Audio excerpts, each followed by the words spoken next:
بسم الله الرحمن الرحيم Nəhayət şəfqətlik və mehriban Allah'ın ismi bilan başlayman.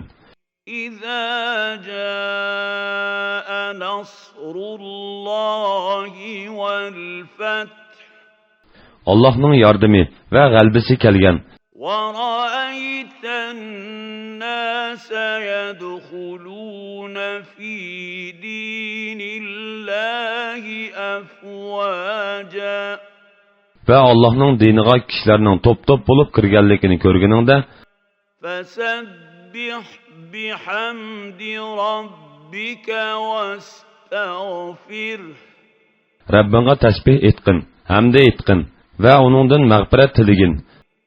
إنه كان توابا Allah həqiqətən təvbəni və qəbul qılğucudur.